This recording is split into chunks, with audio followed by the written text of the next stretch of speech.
The ship tore apart like paper, and I thought burning alive would be the worst part. Then I woke up surrounded by 200 glowing women, chanting my death sentence. Their eyes shimmered like emerald fire. Their queen smiled, and her teeth were too sharp. "At last," she whispered, "the gods have sent us a man." That's when I realized I hadn't survived the crash. I'd just landed in someone else's hunger. When I hit the ground, the world tried to fold me in half. Metal screamed. Trees snapped. Something in my shoulder did too. Then silence, heavy, wet, and alive.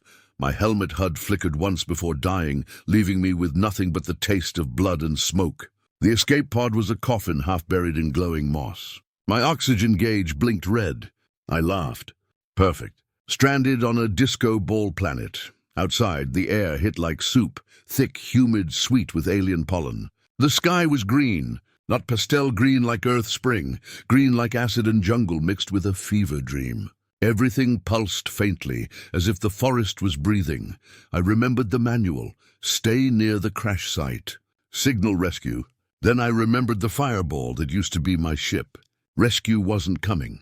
So I grabbed the survival kit, what was left of my sanity, and started walking. The ground squished under my boots. Every step triggered faint blue light from the moss, like walking on a night sky. The jungle sang with strange noises. Clicks, low hums, whispers that sounded too organized to be wind.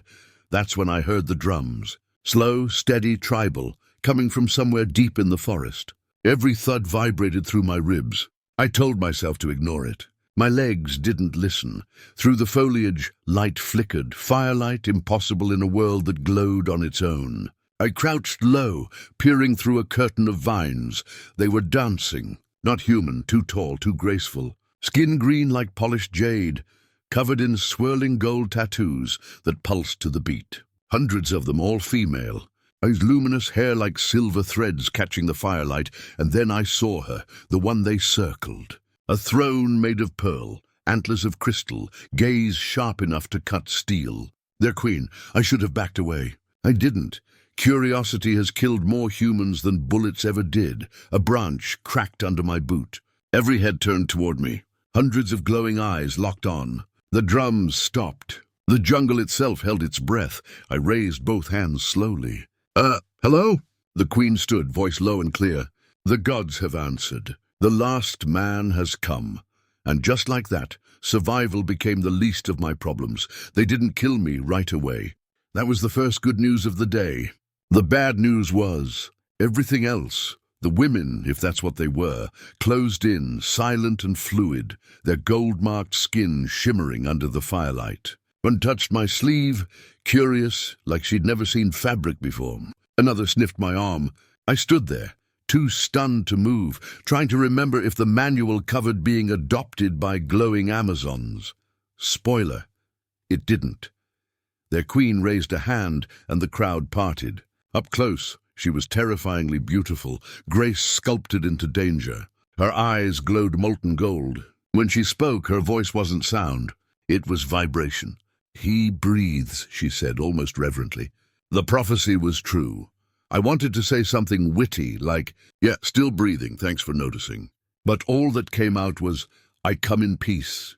They didn't understand the words, but the tone must have worked. A dozen hands guided me, gently but firmly, toward their camp. The village looked grown, not built. Trees shaped themselves into shelters. Paths shimmered like veins of crystal. Everything pulsed with slow rhythm, like the planet's heartbeat. They led me into a circular clearing, where a massive stone ring glowed faintly beneath the moss. It looked ancient, ritualistic. I didn't like the word ritual. Nothing good ever follows it. The queen approached. "You will not be harmed," she said slowly, each syllable deliberate. "The choosing must begin." I had no clue what that meant, but judging by the excited whispers, I wasn't about to win a vacation package. They stripped away my gear, scanner, helmet, even my boots. I tried to protest, but one glare from the queen shut me up. Her people formed a circle, chanting in a language that sounded like water running backward. Light rose from the stone beneath me, scanning my body in golden waves. It felt like standing in sunlight and electricity at the same time. Then the Queen's expression changed, shock, then awe. "He carries balance," she whispered. "After 105 cycles, the seed of renewal returns." Seed. That word didn't sound great, they all bowed.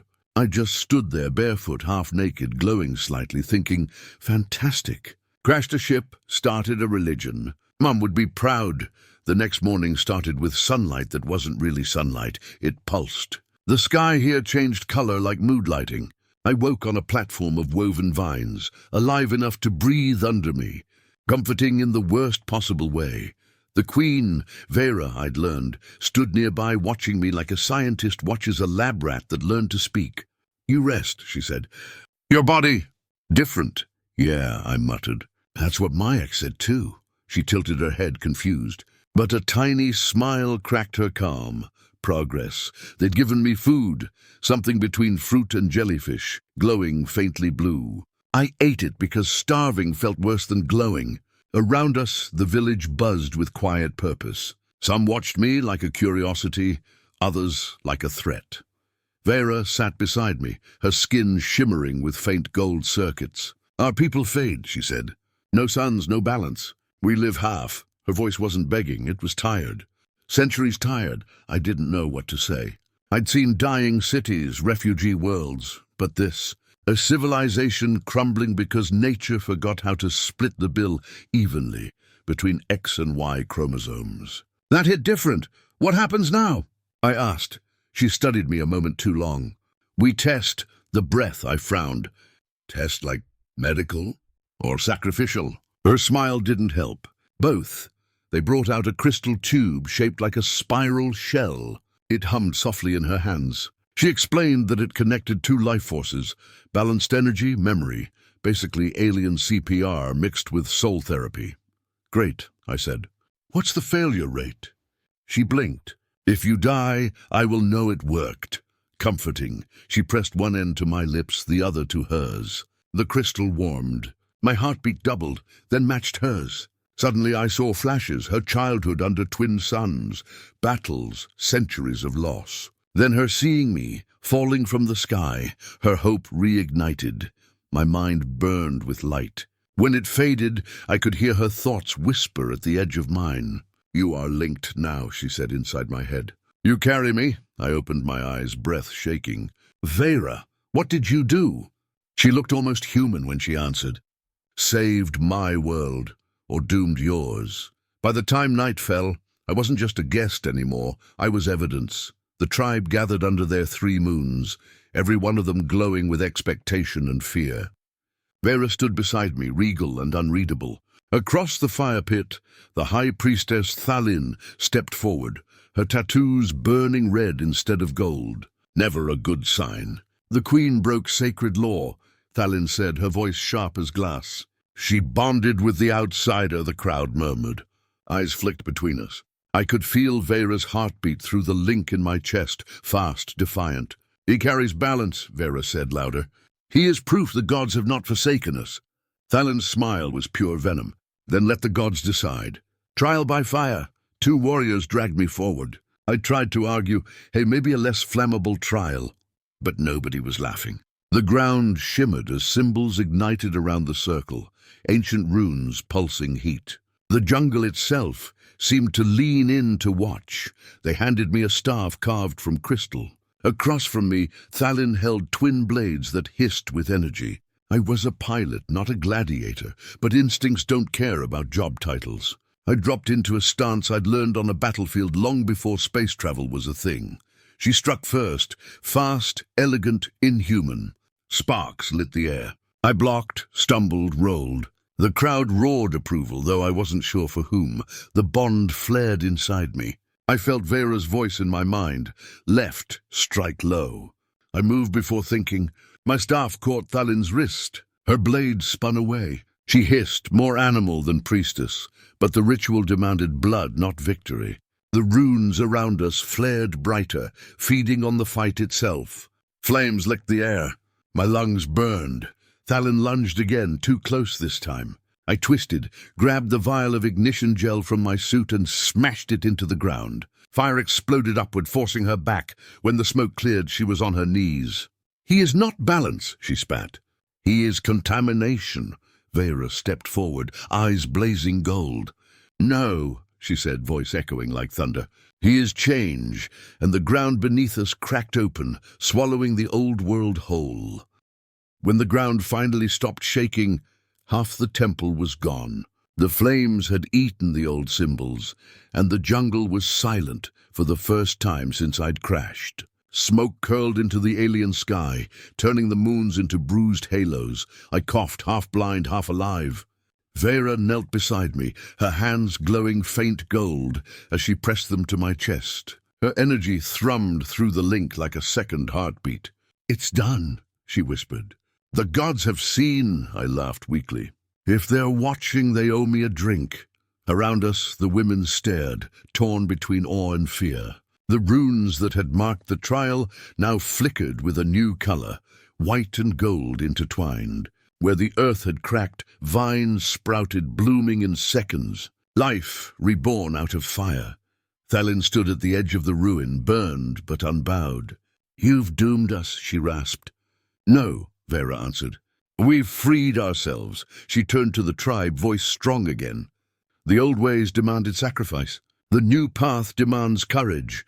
One by one, the warriors lowered their weapons. The chanting began softly, uncertain, then grew. Not the old funeral rhythm, but something lighter, forward-looking. I pushed myself up, everything aching but functional. "So what now?" "Interplanetary couples therapy."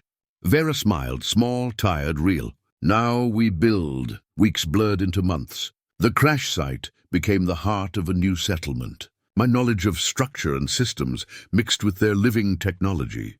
We built homes that breathed, towers that glowed, a city that hummed with both electricity and heartbeat. The bond between us deepened, quieter now, but constant. Sometimes I'd catch her staring at the stars. "Someone will come for you," she said once. "Maybe," I told her, "but they'll find more than they left."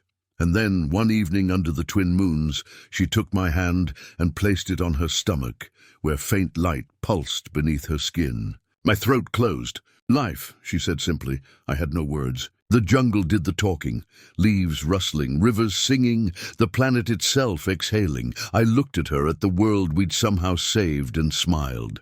"Guess I really did bring balance." Vera leaned close, golden eyes soft. "No, Mason Drake, you brought hope."